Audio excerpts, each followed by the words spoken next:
Hi, this is Andrea of Declutter's Delight for Life. I'm bringing to you something that is from my heart to your heart. It's called The Secrets of a Clutterer Turned um, Declutterer. For me, it has been quite a journey as far as I've been able to do this. You know, what I am bringing to you is from my heart because I know the experience of having to declutter and get rid of clutter and stuff in life and different experiences is difficult. It was really difficult for me. I mean, it was hard. It was a really hard thing to do. But then as I started to do it and just letting it, and as time went on, it got better and better. And I also found there were many aspects to it that encompassed it, my spiritual, my mental, my emotional health. And this is here to help you with that. And we will be having other things to help you with your mind and decluttering your life too. But this is a starting point, not just a starting point, but a point of action, something that you can do, and you can do for yourself, and you can do for your loved ones. Because I know for myself, I have a loved one myself who's actually taken this book, and it's made a difference in her life. And her being a former hoarder of 50 years is finally decluttering her home. And she's so close to my heart that I can't even begin to make a difference on what that means to me, because she lost a home to gambling and also hoarding of her home. And she lost that and she got another home and did the same thing to that home. But she got a hold of this book a month ago, and and that's a big thing for her because she now has space and is learning to have a life and is learning to be a lot happier in life.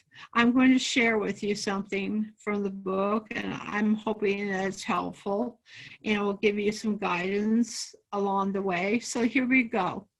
I went to McDonald's and got a nice set of teacups. You used them about a week, and then you're suddenly just appeal time for another one. Lost themselves under the shelf in the kitchen, and you completely forgot about them. 2 days later, your wardrobe was fell over and you broke everything. Seen too many tops and blouses. You thought them out and laid them to the bed. The replacement for the wardrobe actually came. You developed an attachment for the former, and you were going to let the trash it. You stuffed few clothes you could, but the rain had no space because you got clothes every week and month. The old wardrobe was full, and the bed became the next wardrobe. Another month, they pile up and grow at twice the size. Then the same year, before you shut your eyes, the only space left in the room was one that would sleep on after a hard job at the office. Now, cluttering is not something that began instantly. You do not even desire to get the level you found yourself. However, you find that you seem to love having things in quantum around you. You enjoy the feeling of fulfillment and high come over when you find that you have copious versions of every item. You want to have 3 colors of the same top, the same dress. You want all the models, the same electric appliance. You want to explore the features in at least 3 brands of mobile phones, all the same, is something that we all go. Nevertheless, yes, this is going to be a big help. Nevertheless, there is good news. It does not matter how much you acquire. It does not matter how bad it's gone. Unsightly our living space has become. There's a remedy. Being a former clutterer myself, I know it can be clean. I know that it can be too. The work is dedicated for you to make the phenomenal cluttering with a view to giving you detailed steps and action plan on how you can get your life home back. I have curated a goal planning technique and approach that will be decluttering in private space, both pleasurable and easy. Gear up for a pleasant read. And I also this is an excerpt out of my book. But I also want to let you know if there's other aspects I've taken into consideration: the mind, the body, the spirit. Because one thing I did find, it affected all areas of my life. There are different degrees of cluttering, and we all go through it. You know, whether you be a baby boomer or a millennial or any type of age group, this affects all of us at some time in our life, and, sometimes just beginning to let go of stuff can be a big change in one's life. You realize that you can do other things, you can make great choices in life, and life can be a wonderful thing. And I know for myself that, when I got rid of the stuff and I look at my home now, I still have stuff in it and more stuff to get rid of. But what I have now, I love.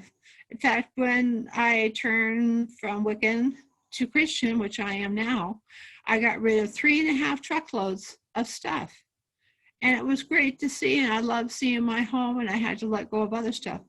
But this helped me to have a letting go process in my life. This was the beginning of letting go of so much things that were issues and problems and things I've even gone through of late.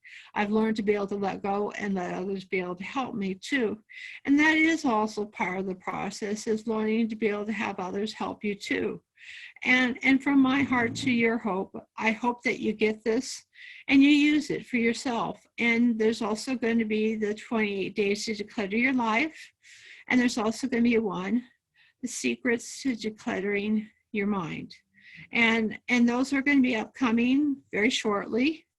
And because from my heart to your heart, I know this journey can be difficult for anybody, whether you have a little clutter or a lot of clutter. And with that, I wish you the best. And, as you go on, remember that life is too short. And let us all remember that sometimes less is more. And have a great one.